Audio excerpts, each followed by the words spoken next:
Thank you for all for coming. Today we're going to be breaking ground for the Soboleff-McRae building, Veterans Home, actually Veterans Village. And people asking me, who was Walter Soboleff, who was Howard McRae, and why did we pick those names? And so we'll back up and start with Dr. Soboleff. Dr. Soboleff was 103 years old when he passed, I think a year and a half ago. He had been involved everywhere in Southeast, a minister, but he spent 23 years in the National Guard. He was a chaplain in the National Guard for all that time. He retired as a lieutenant colonel. He was also the chaplain in the Alaska State Legislature when we were a territory and as a state. So he served both functions. Where Walter became very key into this was when the Alaska Veterans Advisory Committee came to my office and we were talking, and we have to apologize because some of the speakers aren't here, and one of them would have been Joe Fields, and Terry Pardee is with that group, and Terry's gone also. Came to the office and said, we don't have enough veterans homes in Alaska. Well, I said, I have no problem with building one, but I'm not going to build one in Spenard or in Anchorage or Fairbanks. I'll build one in Haines.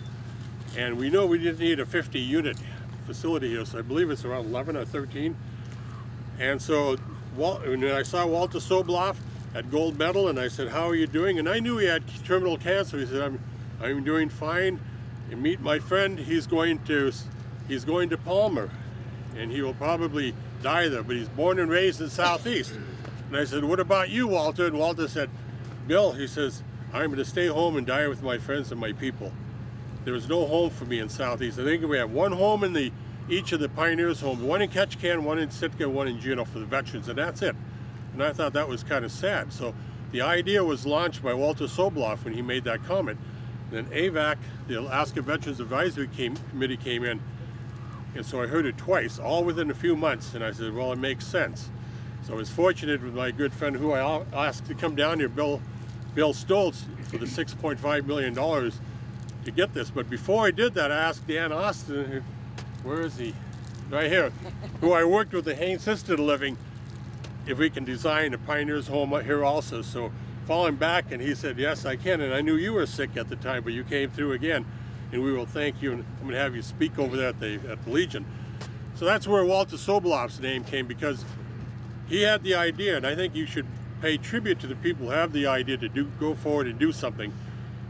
Howard McRae, Command Sergeant Major Howard McRae, local boy, is born and raised in Anchorage. Let me tell you first that Walter Soboleff was born and raised in Kilsner, a village south of Angoon.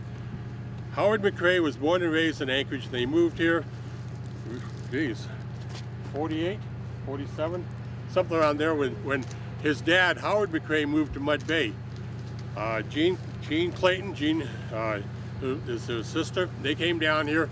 He joined the Army during the Korean conflict with Dave Berry. And Dave went, I don't think he went to Korea, but Howard did. Howard devoted 23 years, I believe, of his life to the military. He did 3 tours in Vietnam, highly decorated. But the reason I picked Howard McRae's name, his legacy is that he was one of 40 soldiers picked to stand honor guard in the rotunda when John F. Kennedy was assassinated. I don't think you know of anybody else. If you do, I'd be amazed, because only 40 people were picked out of the special forces of 5,000 at the time. And why that was key, John F. Kennedy revitalized the special forces. They were active World War II, and then he revitalized them again. And Howard was one of those who just came right up with him. And those who didn't know him, he was a big man. And I knew him in 1967 when I was at Fort Bragg. And that's why I'm really honored to have this building named after him. And I think that the fact that we have a young boy and man serve and stand honor guard with John F. Kennedy, I think was quite an honor. But I'm going to have Walter Soboleff Jr. come up and break ground first. Right. Just if you can break it without hurting yourself. Okay, just flip it over, flip it out. There you go.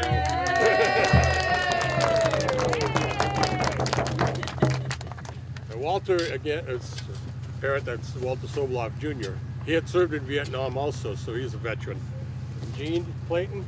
We know her as Jean Clayton, but Jean McRae, Howard's sister. Do you come up? And we'll let you try to break. You can just hold it then. Just kick it in there. That girl.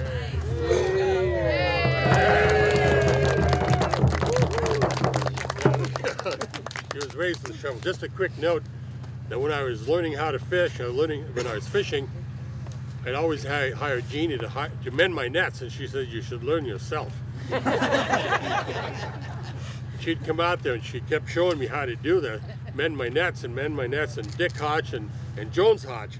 Finally one day, and I bending on my net there, and I said, this is stupid. I looked around to see if anybody was watching, especially if Jeannie was, because man, the light came on. After that, I was mending my own net. I didn't have to hire her anymore. Blondie, we call her Blondie. That's what I knew her, but it's Sarah McRae, the widow of Howard McRae. Again, I had great times with her, but Jan says be careful because 90% of the times that we're talking about we related to beer also. Of course, we're being in the Army, so Blondie. She had to put up with Howard.